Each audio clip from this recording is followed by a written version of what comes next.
화요일 MBC 생활뉴스입니다. 오늘 새벽 세월호 침몰 사고 수색 작업에 투입된 민간 잠수부 한 명이 의식을 잃고 병원으로 옮겨졌지만 숨졌습니다. 범정부 사고대책본부에 나가 있는 취재기자 연결합니다. 김명덕 기자 전해주시죠.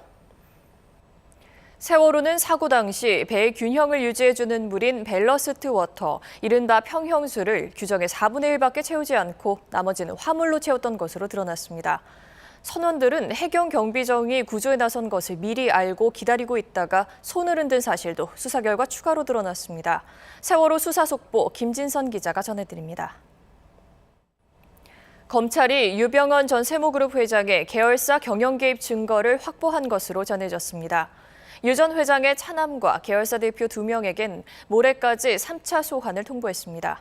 인천지검에 나가 있는 중계차 연결합니다. 홍신영 기자 전해주시죠. 연휴에도 세월호 침몰 사고 희생자에 대한 추모객들의 발길이 이어졌습니다. 전국의 분향소를 찾은 추모객 숫자는 어느덧 115만 명을 넘어섰습니다. 전예지 기자의 보도입니다. 세월호 침몰 사고로 경기 위축 우려가 제기되고 있는 가운데 정부는 오늘 세월호 침몰과 지하철 2호선 추돌 사고에서 보듯이 안전점검의 실효성에 의문이 제기되고 있는데요. 정부가 항공 분야에서 시행 중인 안전점검 실명제를 철도와 도로 등 다른 분야까지 확대 적용하기로 했습니다. 김지은 기자의 보도입니다. 지난 2일 발생한 서울 지하철 2호선 상왕십리역 열차 추돌 사고를 수사 중인 경찰이 오늘은 불기 2558년 부처님 오신 날입니다. 전국 4차례에서 일제히 봉축 법요식이 열리고 곳곳에서 기념 행사가 진행됩니다. 오유림 기자가 보도합니다. 석가탄신일이자 연휴 마지막 날인 오늘 고속도로 귀경길 정체는 오전 11시부터 시작돼 하루 종일 계속될 것으로 보입니다.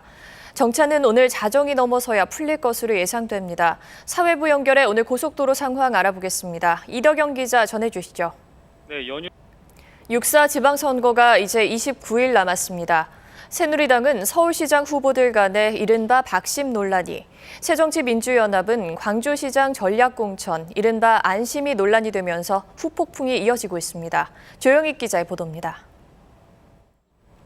미국에서 벌어지고 있는 삼성전자와 애플의 2차 특허 침해 소송에서 삼성이 애플에 1,230억 원을 배상하라는 재판 판결이 확정됐습니다.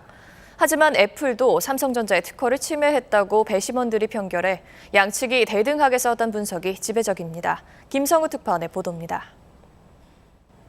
이번 연휴에 아마 아이가 있는 가정이라면 놀이공원 찾으신 분들 많을 텐데요. 놀이기구를 타다가 다쳤다면 누구의 책임이고 또 어떤 경우에 배상을 받을 수 있을까요? 김성민 기자가 알아봤습니다. 불이 났을 때 창문을 통해 밖으로 나갈 수 있게 도와주는 기구가 완강기입니다. 대중 숙박시설에는 의무적으로 설치해야 하는데 실상은 그렇지 않다고 합니다. 손영 기자의 보도입니다.